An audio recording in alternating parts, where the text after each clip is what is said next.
Okay, hello. Now, there we go.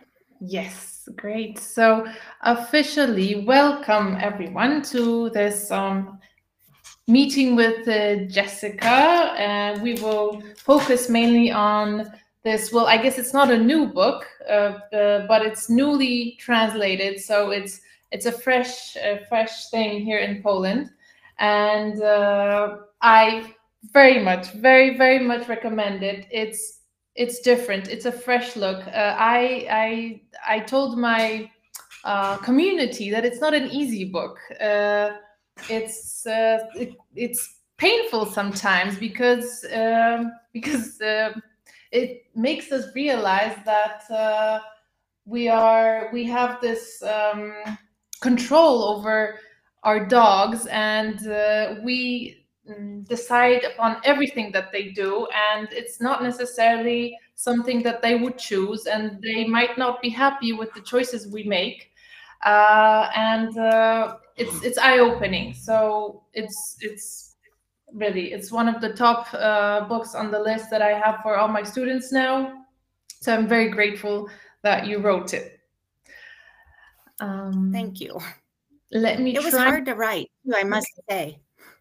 It was hard to write. Yeah. Was it? Yeah.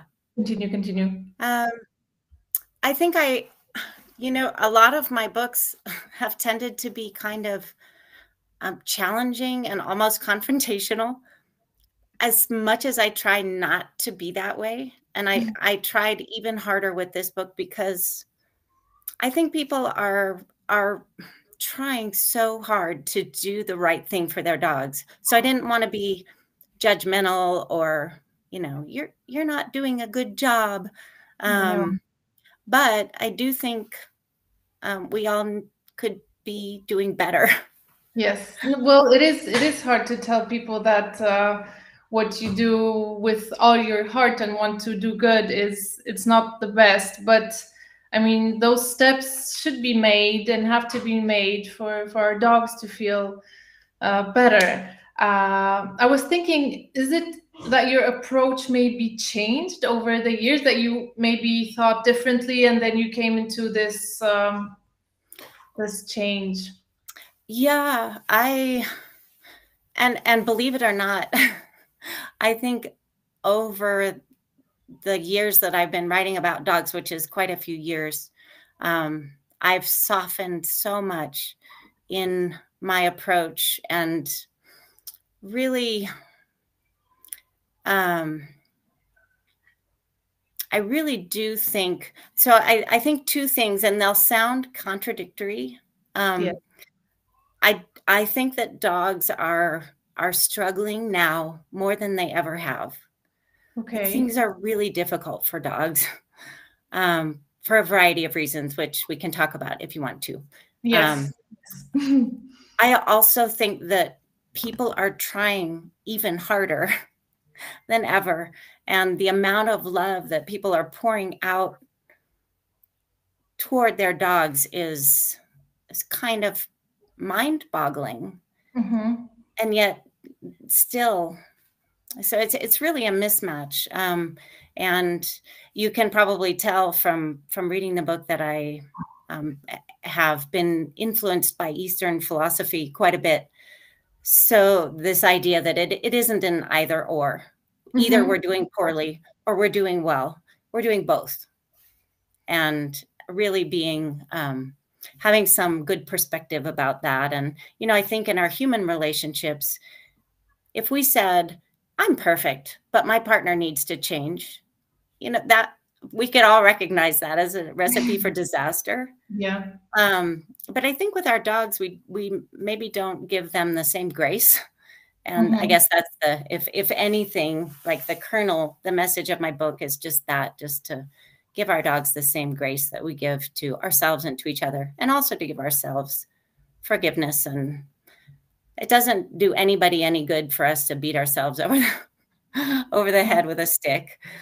Do better every day. Do better. We kind of think of a dog as like a project we're supposed to mold it and Exactly. change it. Yeah. Yeah. And that's one of the phrases that I use a lot, and that I think about a lot myself is, and this has been a change of perspective for me, that a dog is not a problem to be fixed. A dog is a being to be understood. And I think early in my life with dogs, I've lived with dogs forever. I'm named after a dog even. I'm named after my family's dog. And I'm very proud of that. But I think early on as an adult with when it was, when I was really the responsible caregiver for my dogs, I did think of them as needing to be fixed, and that when things weren't working, I needed to work harder to fix them. It was like the more training, the better, the more work, the better. Fix, fix, fix, fix. And that didn't go very well, partly because I'm an imperfect trainer, and partly because I think I was just coming at it all wrong. And I just needed to accept them for who they were, which isn't to say that there isn't a lot of behavioral co-adaptation that needs to occur. There is, but also just starting from that basic point of they're perfect just the way they are. And they could use a little improvement, which is like one of the quotes in my book that I really like from a Zen Buddhist teacher. What do you think that that today is? Why are they struggling the most now today? I think it's a lot of things, but I think more people have dogs now than ever in the past. So there are some consequences to that. I mean, one is that dogs now are a lot more restricted in their movement.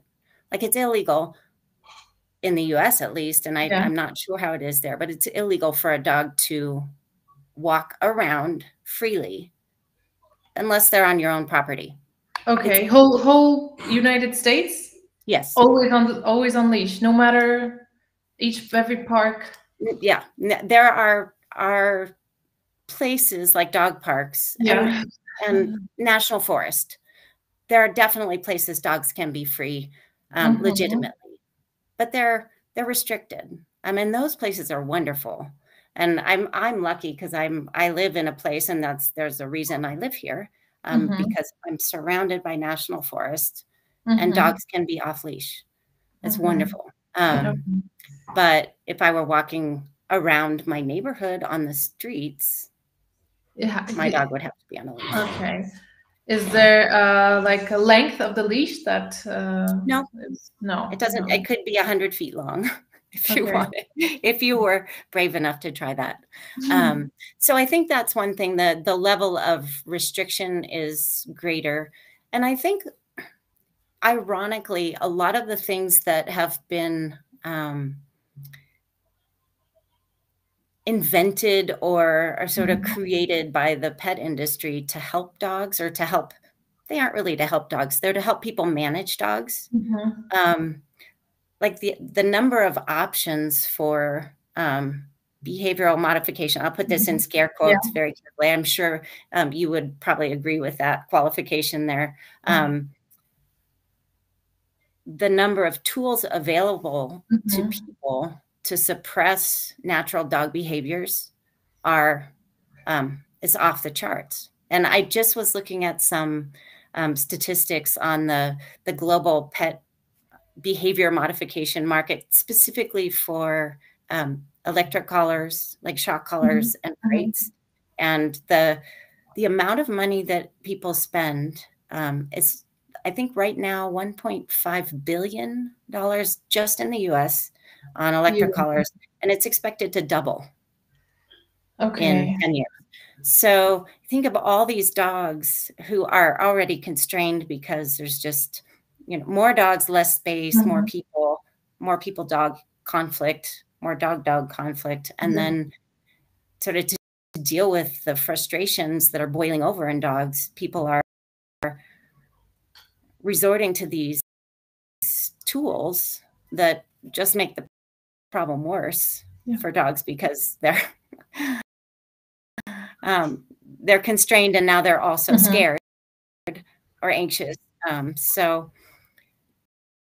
I mean, I think there are a lot of reasons. I think that people are told, at least there's a very strong narrative in this country, that to be a conscientious dog owner or guardian, whatever language you want to use, you have to have a perfectly obedient dog who does everything you say. You know, if you don't even say it, they just read your mind, and they know that you want them to walk right at your heel, or, you know, there's a whole list of things. And you know, if you look at the veterinary literature, and I'll stop talking in a second, but this is where I really get passionate, because I do think there are challenges that dogs are facing. The veterinary literature, and I talk about this in the book, it's kind of astonishing how frustrated humans are by the behavior of dogs. And if you look at some studies, you know, one study found 86% of dog owners believe that their dog has behavioral problems. And another one I just looked at was 99%. It's like everybody who's living with a dog is unsatisfied for some reason with their dog's behavior. And if you look at the list of the behaviors that people find problematic, you know, some of them are truly problematic, like stereotypic behaviors, obsessive barking, or, you know, barking into a corner, or something that's obviously a sign of some pathology. But a lot of them are normal dog behaviors, like foraging, AKA counter surfing. I mean, dogs, it's a natural thing for dogs to try to get at food, especially because we control all the food resources. But we tell them that they're bad dogs when they try to do that, or when they try to scavenge for things while we're out on a walk, or if they jump up on us, or if they get on our furniture, or if they dig holes, or if they bark. I mean, this is a whole list of behaviors that are part of the natural behavioral repertoire of dogs that we label bad and try to suppress. And that's got to be hard on dogs. It's like, what can I do? I can't do those 25 things. What can I do? Well, in Poland, thankfully, we can still walk our dogs without a leash. They have to be under control, which isn't specified. But well, most You're people. Lucky. That is lucky. That is lucky. But I find that I walk with my dogs a lot off leash, and my previous dog as well. But still, people get very upset. Well, for example, they say that, well, how about if someone is scared of a big dog, and you are walking with your dog, and you know that she won't do anything, but the person doesn't know. How would you respond to that? You know, I guess I would say, if you had asked me 10 years ago, I would have said, you know, the person who's afraid of the dog is being irrational, is not the right word, because it's not irrational to be scared of dogs. But maybe unrealistic. And I would have said, oh, my dog's fine. But I think now I would be more inclined to say, if people who live with dogs and take their dogs out into the world really have a strong responsibility to make sure that their interactions with other humans are okay for everybody. Because at least here, and I'd be curious to know if you have this sense there, but here I feel like the level of animus toward dogs and toward dog owners is pretty pronounced now. Like, people get really upset And it may be that it's just hard. There are so many dogs that it's hard to go anywhere where you're not going to encounter dogs. And if you don't, there's nothing wrong with not liking dogs. I think it's strange personally, but it's good to also try to work with that because the world, they're everywhere.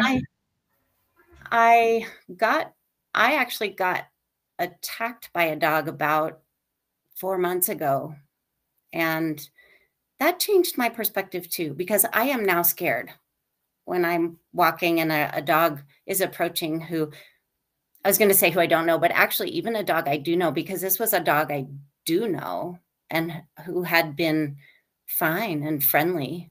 And all of a sudden, like some combination of triggers, context just led to this dog attacking me. It is really scary. And you feel a little out of control when you're out and somebody is not controlling their dog. And the dog who bit me, there were so many assurances of, oh, my dog's never done that before, which I believe, but there's always a first time. And I had a dog a number of years ago who was fine 98, 99% of the time, but there was a 1% where she just didn't like a person or a dog. And I don't know. What do you think? Well, I think, I've been thinking about it, sorry, because something is, how much can you hear that? Quite a lot. A little, is it? Just a little. It sounds like somebody's doing construction. It always happens, right? They usually stop because I've been muting myself when it happened. Okay. I think that, there's like a balance, the quality of life of the dog versus this moment when someone gets scared. Of course, when you see someone, you can put the dog on the leash. So that's something I always do when if I see someone just smiling at my dog all the time when they're walking, I don't put her on the leash. But when someone, I can tell that they're kind of trying to avoid eye contact or thinking of crossing the street, and I just put her on the leash or call her to be close to me, so to be just fair towards that person. Yeah. So just like that seems like a really good solution to me. I mean, just reading the room, reading the situation, and responding respectfully. You can even ask somebody, are you comfortable around dogs? Would you like me to leash my dog? Yes. Why not? Yeah. And so you build goodwill. Yes, exactly. And communication. Yeah. We have 2 questions. I can pop them up. 1 second. Yeah, I'm looking at the first one here from Anna, and okay, that's the second one. We'll start with that one. That's a really good question too. I think that it is a very good reflection of how we treat animals in general. It's interesting how, as somebody who studies animal ethics, there are a lot of contradictions in how we think about animals in general. Like an individual might love their dog and yet eat pigs.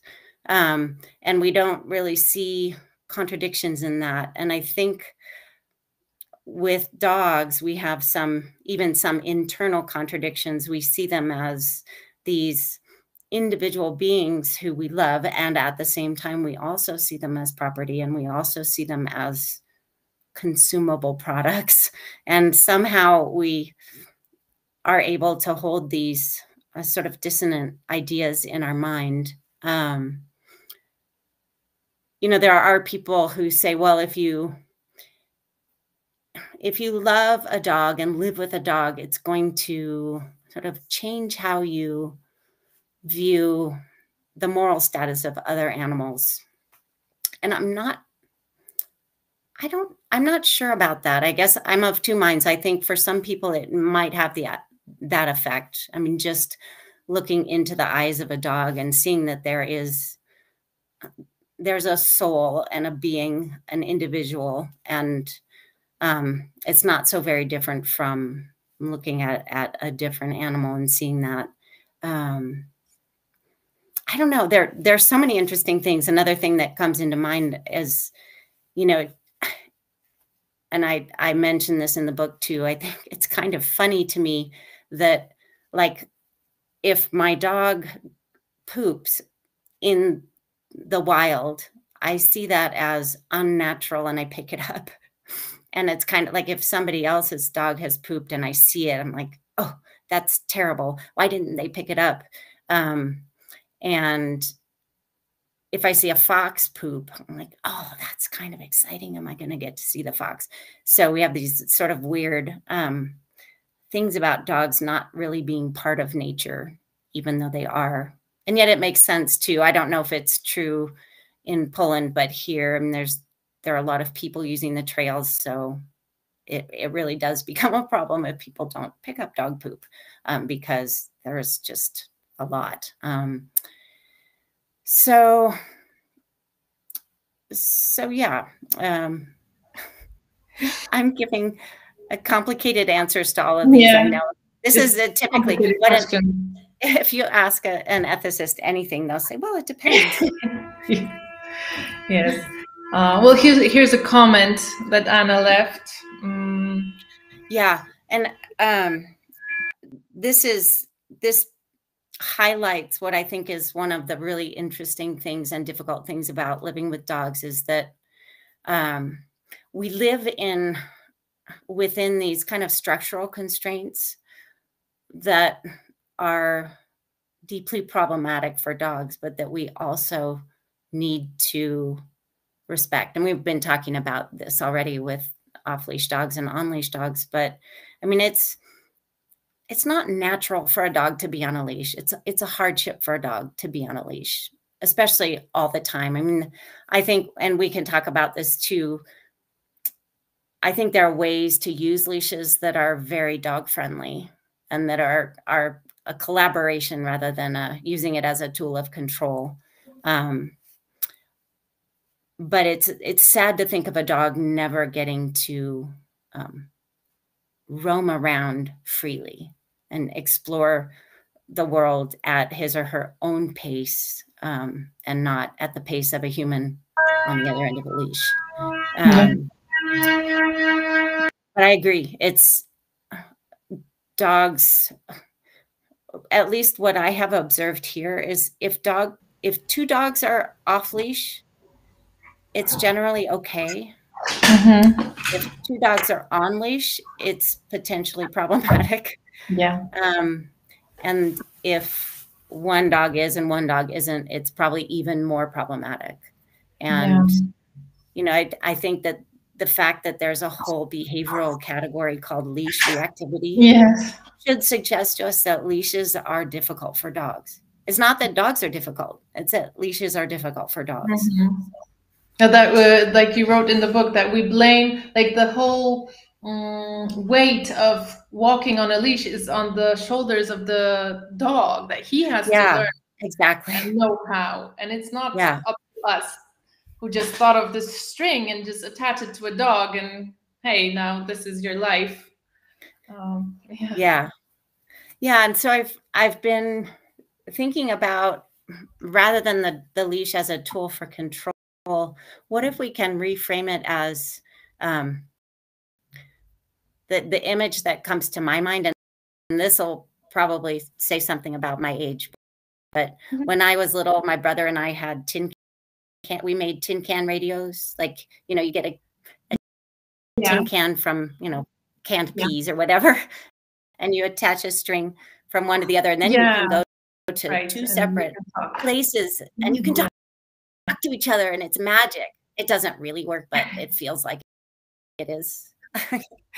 And I think of the leash as this kind of tin can radio, like it's a line of communication, this magic string that if we use it correctly, we can communicate subtle things to our dog, and our dog can communicate subtle things to us. And, you know, if the leash is tight, automatically we should think, okay, there's some conflict going on. Like somebody wants to move faster than somebody else, or there's a disagreement about where we're going, how we're getting there. And so maybe the goal being to have that loose leash as much as possible is just a sign of, okay, we're in sync. And not necessarily by teaching with treats how to walk closer, but just understanding the whole situation and why the dog wants to walk faster, slower, wants to stop, or wants to be further away from us.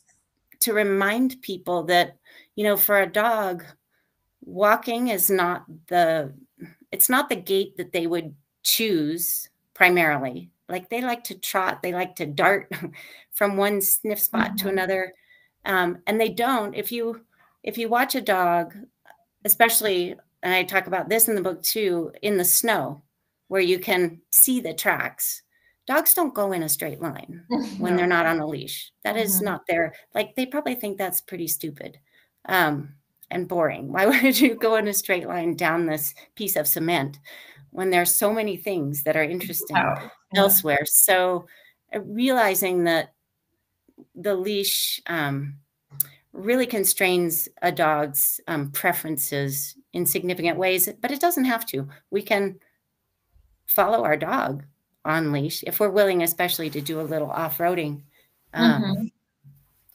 So, and just balancing that, and maybe, you know, there are times when they're good and necessary, and also making sure that our dog has some opportunity to just run free too. So that and everybody feels balanced.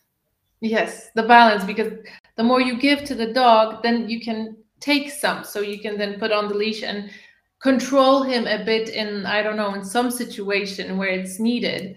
Exactly. And he will give into it more easily because he has this whole background of him being able to decide on a lot of stuff as well. Yeah. I was thinking, what do you think? I read the whole thing, but you wrote a bit about dog training, not much about dog sports. What do you feel about dog sports, like competition training? I think for the most part, they're really good for dogs and good for the people who live with dogs, because they're generally fun. I mean, I think if it's not fun for a dog, you shouldn't do it. But a lot of dogs love it. I had a pointer mix named Maya. My daughter, when she was young, desperately wanted Maya to do agility. And, you know, this was one of those situations where it was just it was a mismatch, because so we took her to this rather expensive, you know, agility class, and it was in a big field. It was, you know, lovely space. Unfortunately, there was a prairie dog field right next to it. Maya could not focus even for 5 seconds on the agility because she was so interested in the prairie dogs. So it was just a frustrating experience for everybody.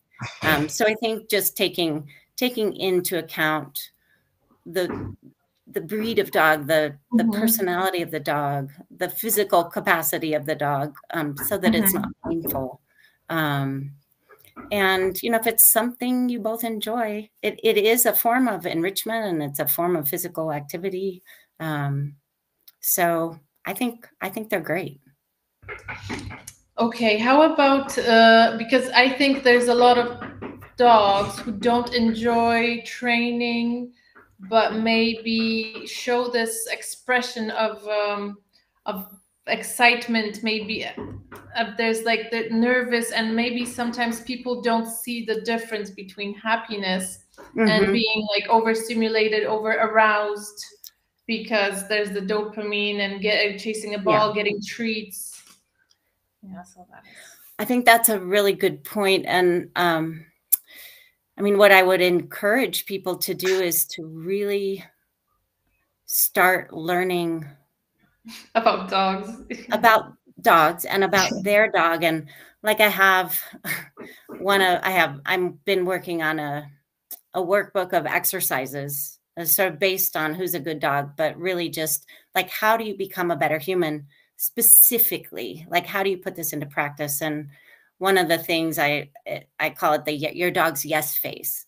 Like, how do you know when your dog is really actually enjoying something rather than hyperstimulated or kind of nervous? And you get that by just watching your dog a lot without attachment, to the outcome. And like, maybe you really want your dog to be able to do fly ball or whatever it is, but being willing to look and say, okay, maybe that's not a yes face. Maybe that's I'm kind of I want to get the ball, but I don't want to fly. Run. So, and I think really, so observing carefully, observing non-judgmentally, and writing things down, like just keeping a record of, I tried to do this today with my dog and here's how it went. And, these are the things that I thought my dog was communicating to me. And it doesn't have to be right, because we're not all ethologists, and even ethologists are not experts in the individual dog. But doing the work to try to understand and get better over time, build understanding. So. Workbook. So is that something you are working on now? It is. I actually have, it's at the publisher right now getting peer reviewed. So okay. I have it's funny. I don't ever like what I write, but this one I actually like. I told my editor, and he really likes it too, but I don't know. You get at an academic press, you have 3 peer reviews typically of, people in your field or it's an allied field, and they might hate it. Like, this is not, this is ridiculous, or this is not an academic book at all, because it's not. I could make it sound like that, but it isn't. It was so fun to write. Just, I have the tin can radio leash communication log, and then the yes face, and things like, taking an observation walk with your dog where you put the phone away, all you do is just watch. Just be there, be present and watch, and let your dog set the pace. Just 10 minutes and write down what you notice. What are your dog's ears doing? What's your dog's fur doing? People don't often think of fur as a behavioral indicator, but it is. And it's an interesting one, like hackles raised, which in my dog Bella, we call it her shark fin. Is this little, fin of hair that gets raised when she's excited or scared. And so just inviting people into the world of their dog, I guess, is what it is. And again, inviting people to see their dog not as a problem to fix, but as a being to understand. Sounds very, very, again, fresh and very good. So if it moves forward, I'll be sure to send you one. Yeah, please do. There's a question. While researching and writing your books, was there a discovery that completely shifted your perspective on dogs or human-animal relationships? I would say there were a whole bunch of mini discoveries, aha moments over the years. And it might be hard even for me to go back and say what they all were, but I'm trying to think of an example. You know, I got a lot out of reading reading deeply in the ethology literature and in the animal welfare literature. And I think one of the aha moments I had was just, and it wasn't from one particular thing that I read, but just from kind of the accumulation of things that I was reading. And that is that dogs are captive animals in an important respect. And that's, I think, really uncomfortable. That was really uncomfortable for me. And it's really uncomfortable for other people when I say it out loud, because people, I think, tend to think of, and I was in this space for many years, that pets are the lucky ones. Like I did a lot of work in like advocacy in animal research settings, like laboratories, and in agricultural settings and zoos. And then I kind of shifted my attention to pets because this was a discovery. It's really hard to work in animal advocacy because it's depressing. The things that you see people doing to animals are so horrific. And there's such a sort of lack of compassion. It was getting to me personally. I was just feeling really like down and stressed. And so I'm like, well, I'm going to write about something that makes me happy. And that's dogs. So I did that and started writing about dogs and other pet animals because I thought, okay, that's a safe space. And the discovery for me was that it's not actually a safe space, and that the welfare of pet animals is actually worse in many respects than animals in zoos and research labs and slaughterhouses. The reason is, I mean, there are a lot of reasons, but one of the main reasons is that for animals who live as pets, including dogs, there are no protections really. It all takes place in the privacy of an individual's home, and they can do pretty much whatever they want. They might get, you know, if it's absolutely awful, they might get reported by a neighbor. But what happens, at least here, not much.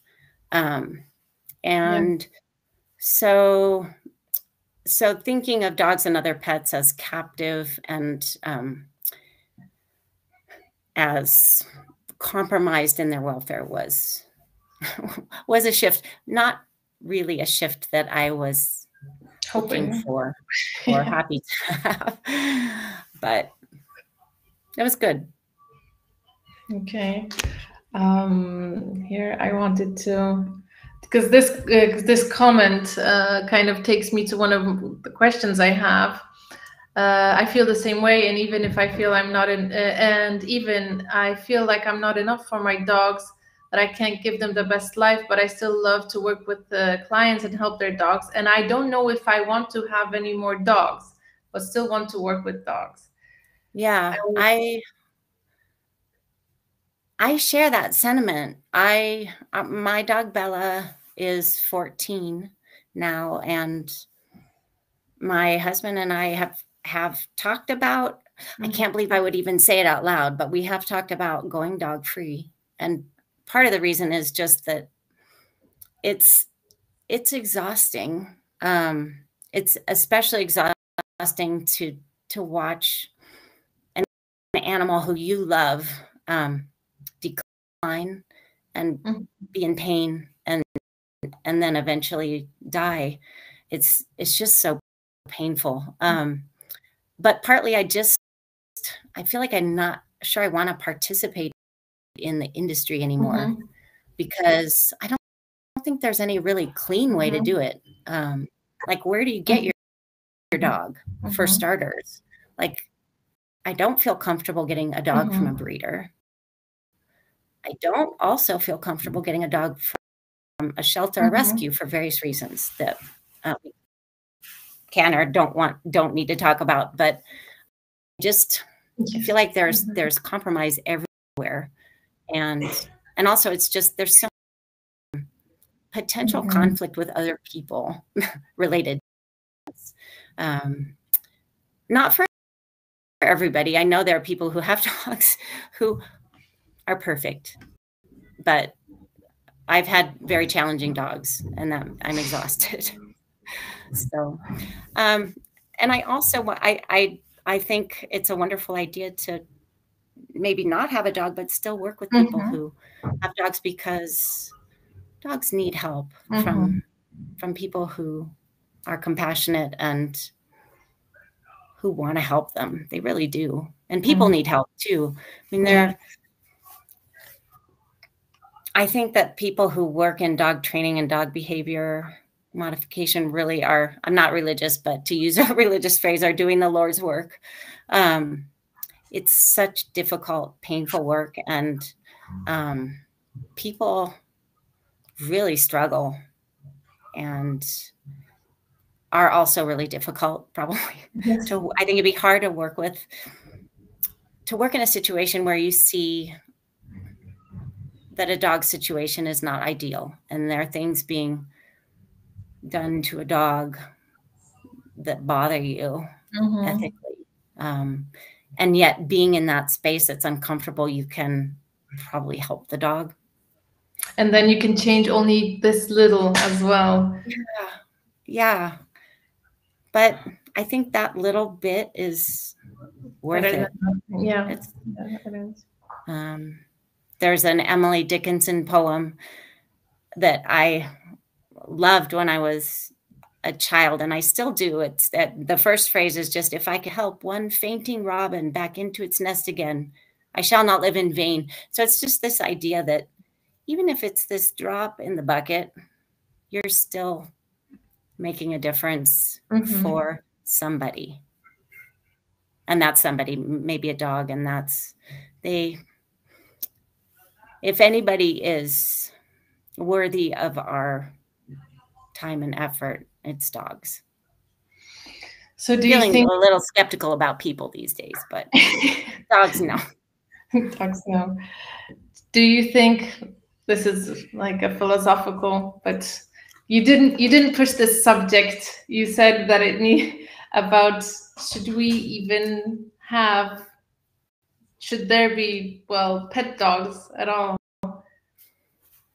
I think it's a subject that needs like a deeper evaluation, which won't come to a conclusion, of course, or an answer, let's say. I know. I'm very uncomfortable with it. And it's interesting. The people that I talk to who are like the best dog guardians also have that question in their mind. It's interesting. It's like there's this cognitive dissonance because you see how limited their lives are, especially compared to, this, I think there's this common misperception that the dogs who live on their own are stray, and that they're bereft because they don't have some human companion. No, actually, they're pretty happy. Do they struggle with malnutrition, accidents, predation? Yeah, but they have interesting lives. So control and choice. Yeah, exactly. And they get to be dogs. So I think it's a question we're never going to answer, but it's definitely worth thinking about. But I feel like we are so far down this trajectory of living with dogs as pets that it'd be really hard to get out of. Yeah, it's getting. I try to imagine, like, what would that look like? Yeah, and it's hard to even imagine. It is. It is, and it is. So one of the books that I wrote a couple years ago with Mark Beckhoff, who's an ethologist, is called A Dog's World, and it was a thought experiment. Like, what would happen to dogs if humans disappeared tomorrow? Would dogs be okay? Would they? Would they suffer from our absence? And we looked at, it was really research-based as much as possible, even though it was kind of this futuristic thought experiment. Our conclusion was dogs have a lot more to gain than lose by humans disappearing tomorrow. And they would do just fine. There would be some real significant die-offs at the beginning, And I think this is instructive for us who live with dogs now. The dogs who have been bred to have maladaptive behaviors or bodies that are so maladaptive, like really squished in faces, which make breathing almost impossible. Like they're not going to survive. They can't give birth naturally anyway, so they're not going to reproduce. If they can't breathe, they're not going to have much luck chasing down rabbits or whatever it is they need to eat. So I think trying to imagine a world, a future for dogs is useful in that respect. Like what could we be doing better now? You know, not breeding dogs who could never survive without us. Yeah. Which is also a question that Anya wrote. What do you think about breeders?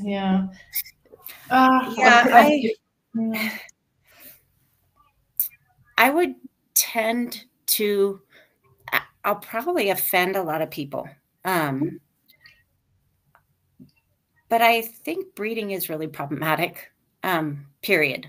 No matter how ethically it's done. And there's certainly better breeders and worse breeders, like no question. But it's worth asking the questions that you're asking. Like we're basically forcing female dogs into reproductive servitude.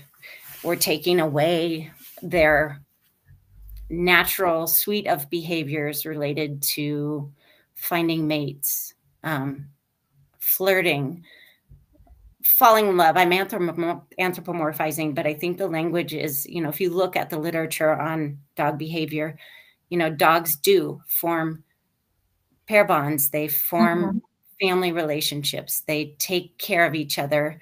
They take care of each other's pups. You know, with breeders, I don't know.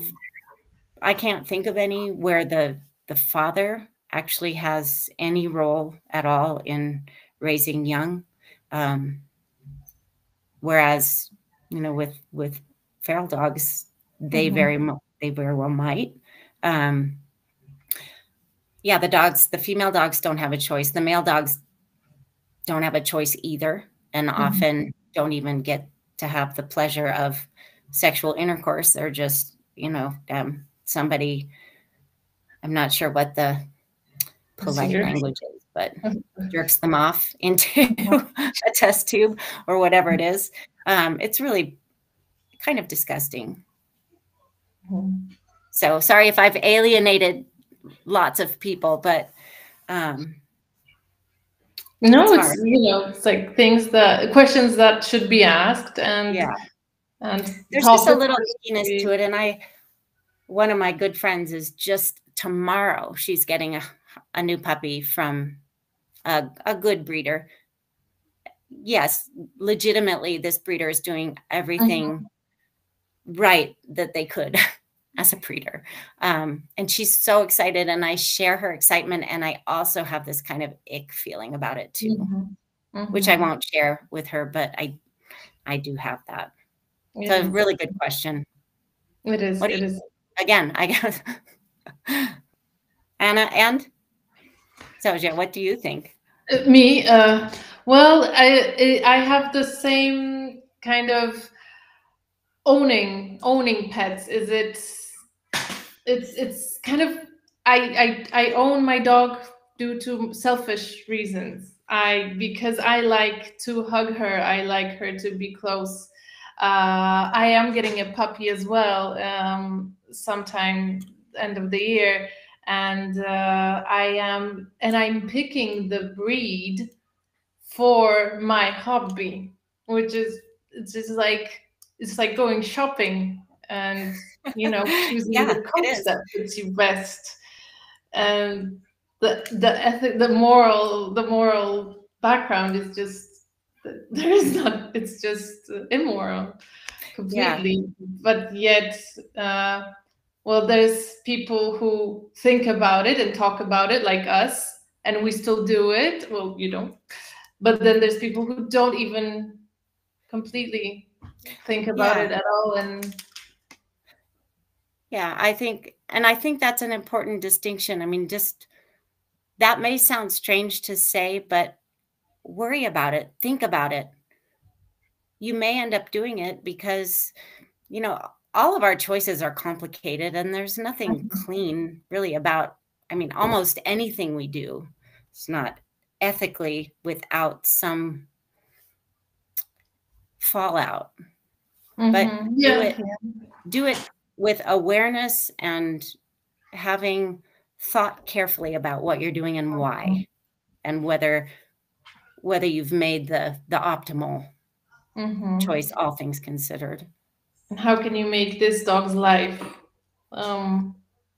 as natural, as pleasant, and I think it gets hard because those of us who love dogs, we want to rescue them all. The ones who don't have a place. I was going to say who don't have a home, but that's so human-centered because free-ranging dogs have homes. They're just not human homes. Yeah, that's true. So, yeah. Okay, that I wanted to. But at least you are aware of it. We do it, but we try the best for those dogs. And if the dog happens to hate the sport, you won't force it. Yeah. Well, it's bad that it's going in the wrong direction, like you said. That it's going. What sport do you do with your dog? Obedience, but like completely force-free. Of course. So. And we compete, but I not because she has to win or something. It's all my work. She just has to have fun and play. But I also have these questions about. I mean, I believe that dogs, the training that puppies get, it's not necessary. I think that they should know how to come back to us when we call them. But then again, you can get that through relationship, through understanding each other, you don't have to get a treat and like teach the dog to come to you. Right. But then so many people don't know how to do that I have a dog school to teach the people to get that, to do that. Yeah. And although I think there's other ways, and she only knows, she's laying here, that's why my dog only knows this much, so many cues because of our hobby, not because I believe that she has to know this stuff. Because also through training, you do learn about each other a lot as well. So yeah, I think you do. And I think, I guess I know that I'm critical of a lot of training or sort of training philosophy in the book, but I hope it came across clearly that I think it's an essential thing for us to teach our dogs how to be successful in our home, our specific home, and in our communities, because if we don't, then it's going to be hard for everybody. And so call it teaching rather than training, but it's really the same thing. And not only, I think the life relevant skills are great, but also I'd much rather see a dog in obedience sport than laying at home, staring out the window with nothing to do, because you're really engaging with your dog and you're doing this as a collaboration, not as a, yes, you're going to do what I say, or I'm going to beat you over the head. Yeah, that happens as well. Yeah. Kasia said that this resonates with her very much. Well, then this book will resonate with you very much as well. So I recommend getting it and reading it. Also, we have a discount from the publisher today. The publisher is Wielka Litera. So if I could just take a moment to inform you guys about this, I'm sending the link to the shop, and with the code Wojtków, which is our last name, it is already 50% off on their website, but if you add the code, it takes some more, I think apparently 50% again. So it's also from the paper version and from the ebook version. So you can get it and take notes like I do, and it's all written in it a lot, and so many stars. When there's a star, it means oh yes. So and feel free to get in touch and let me know what you think, and if there are things you liked or don't like, disagree with, want to talk more about. I appreciate you having me on to talk about this, and to everybody here listening to this rather difficult. Yeah. And the workbook, I promise, the workbook is, there's nothing negative in it. Not a single word. It's just motivating us to maybe do a bit more work. Yeah. Exactly. Yeah. Oh, I can't wait. Thank you very much, and congratulations on the book and on the guts to write it. And I'm very happy that it's being translated. How many other languages was it translated to? Do you know? I think it's in. I'm embarrassed to say I don't remember. Spanish and German. Maybe? Okay. I'm glad that like I should. That our Polish publishers decided to translate it as well. Okay, thank you very much. You're very welcome. It was lovely to be here. And we're waiting for the workbook, of course. Okay, you got it. I'll hurry. Thank you very much. All right. Bye. Goodbye.